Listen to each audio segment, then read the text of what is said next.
behind the curtain on the apps and websites you use, how they handle all that data, complex designs, but still feel smooth.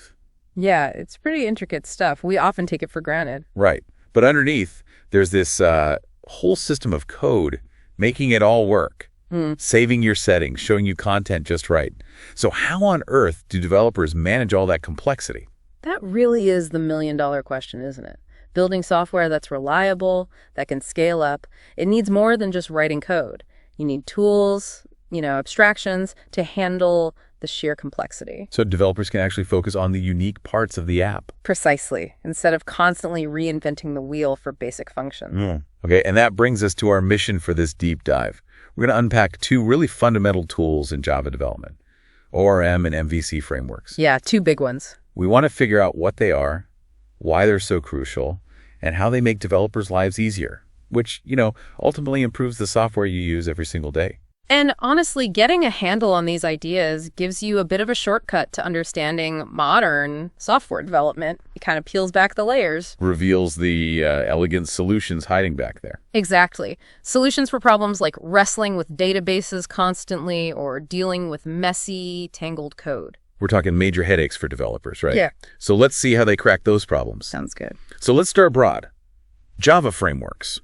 What are we actually talking about here? In general terms. Okay, so think of them as like structured toolkits. They give you a foundation, a blueprint, maybe even a bunch of pre-written code. So you're not starting from absolute zero every time. Right. It helps developers build specific kinds of logic much more efficiently. The sources we looked at mentioned 4 main types based on what they help with. Okay, what are they? There's ORM, that's Object-Relational Mapping. Then MVC, which is Model View Controller. Okay. Also, web service frameworks, WS, and application frameworks, AF, which you often see with Java Enterprise Edition. Got it. And today we're focusing on ORM and MVC. Yeah, because they tackle 2 really distinct but equally vital parts of building applications. Let's jump into ORM first then. Object-Relational Mapping. This sounds like it's all about the database connection. I bet getting Java apps to talk to databases used to be a real pain. Oh, it was a huge challenge, a massive one. ORM directly tackles what we call persistence logic. Persistence logic. Yeah, basically how an application saves data, updates it, deletes it in a database. Back in the day, Java devs mainly used something called JDBC. JDBC, Java Database Connectivity. That's the one. It's an API for doing those database operations. An API sounds helpful, though. What was the catch? Well, it gave you the basics, but you still had to write tons of what's called boilerplate code. Boilerplate, like repetitive stuff. Exactly. You were writing specific SQL commands, insert, select, update for almost every single interaction with the database, manually translating between your Java objects and the database tables. Wow, okay. So if you had, say, a customer object in Java, you'd have to manually write the SQL to insert that customer's name, address, everything into the right columns in the customer table. That sounds really tedious. Yeah. And probably easy to mess up. Incredibly cumbersome, yeah. And super error-prone. Imagine you needed to rename a database column. You'd have to manually find every single SQL query in your entire application that used that column and update it. Oof. Okay. I can see why that was a problem. Yeah. So ORM frameworks step in to automate that whole mess. Precisely. That's the genius move for developers. ORM, Object-Relational Mapping, these frameworks are built to talk to databases and just eliminate all that manual translation and duplicated code. They bridge the gap. Yeah, they tackle what's known as the object-relational impedance mismatch. Fancy term, but it just means fixing the awkwardness between how Java thinks in objects and how databases think in tables. Okay, so how do they actually do that? In simple terms? Well, the ORM framework provides all the internal smarts for database stuff. The key idea is automatically mapping class fields to table columns. Mapping fields to columns. So imagine you have a Java class. Let's call it emp for employee. It's got fields like empno, empname, empsol, empaddress. Okay, standard Java object. Right.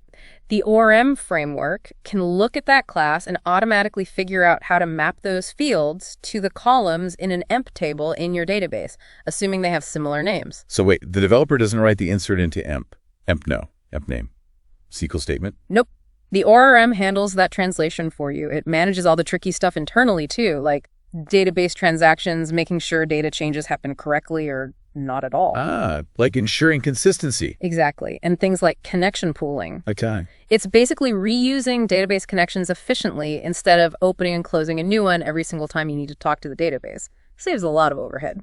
Okay, so the ORM handles all that behind the scenes. What does the developer actually do then? Their job gets way simpler. They just define their Java class, the fields, the data structure. We often call this a POJO, a plain old Java object. POJO, right. And then they add special markers called annotations, provided by the ORM framework.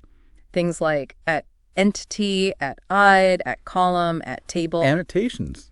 Like little labels on the code. Kind of, yeah. They're metadata that tells the ORM, hey, this class is something you should manage, or this field is the primary key, or map this field to this database column. So you define the object, add a few annotations, and that's it. The ORM just knows how to save it to the database. Pretty much. The ORM takes the object's values and handles storing them using its internal persistence logic. No writing JDBC, no managing connections manually. That sounds like a game changer for productivity. Seriously. It absolutely is. If you picture the architecture, it cleans things up nicely.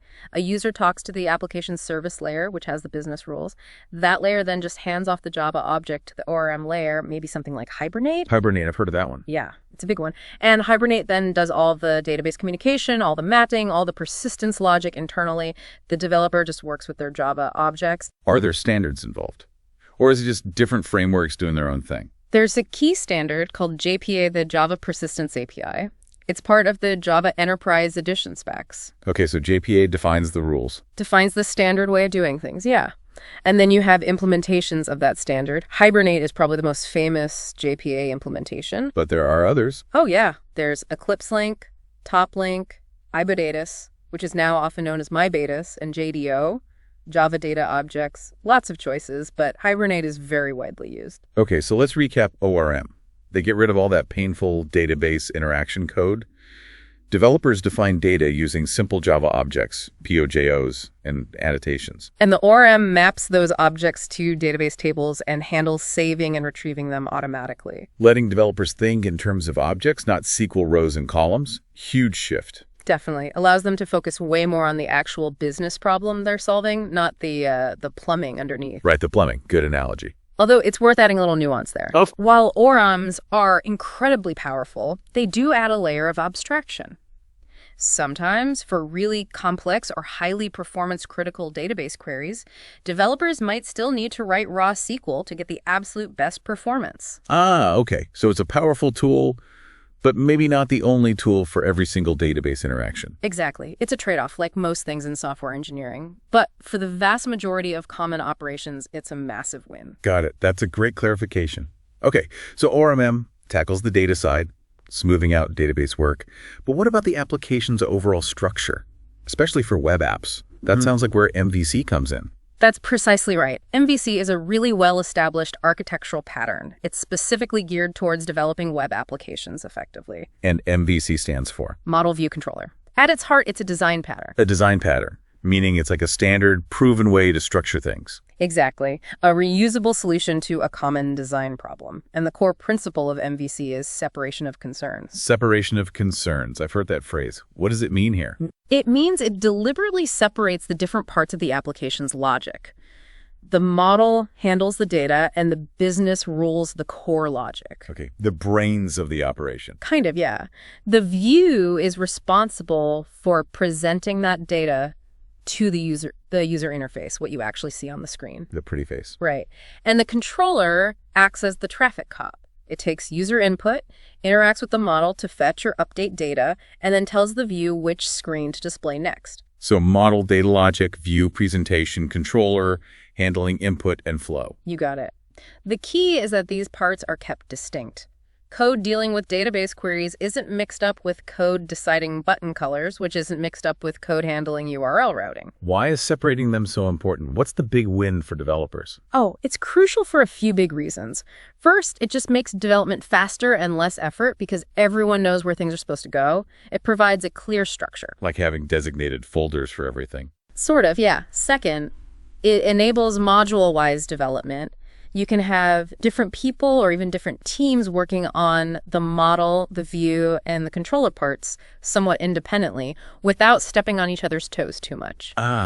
So a front-end developer can tweak the user interface without needing to understand or accidentally break the complex business logic handled by the back-end team working on the model. Okay, that makes sense for teamwork. What else? It makes the whole application way easier to maintain and debug. If there's a bug in how data is calculated, to look in the model. If something looks weird on the screen, you check the view. So you're not hunting through one giant mess of code. Exactly. That separation provides a standard structure, helping build standard-based apps. Ultimately, it just makes developing applications easier, faster, and more organized. And testing. Does it help there too? Hugely. You can often test the model logic separately from the view presentation, which is much simpler than trying to test everything tangled together. Right. So what are the big names in MVC frameworks for Java? Well, Spring MVC is massive, hugely popular, and widely used in the Java world today. Spring MVC, okay. Then you've got older but still relevant ones like Struts, both version 1 and 2, and JSF, Java Server Faces. Yeah, right. You could even argue that the basic combination of JSPs, Java Server Pages, and servlets represents kind of foundational MVC approach. The building blocks. Yeah, and there are others too, like WebWork, Apache Tapestry. The fact that there are so many really shows how vital this MVC pattern is for building modern web apps. Definitely drives that point home. Yeah. Okay, so let's pull this all together for our deep dive today.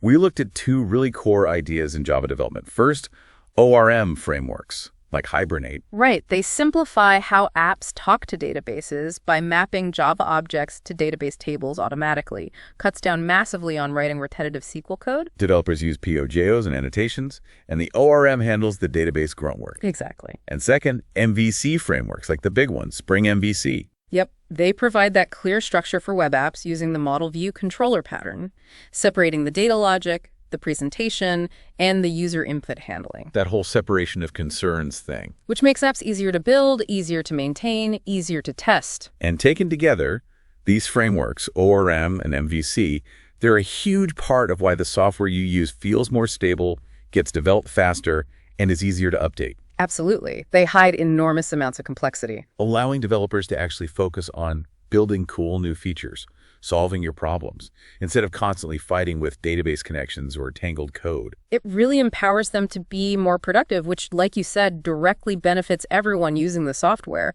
It's a pretty big leap from how things used to be done. A huge leap. Moving from all that manual, error-prone work to these much more automated, organized ways of building software. It really is transformative. It truly is. Which kind of leaves us with the final thought to chew on. If these frameworks abstract away so much of the underlying complexity, making life so much easier for developers, what comes next? What new challenges pop up?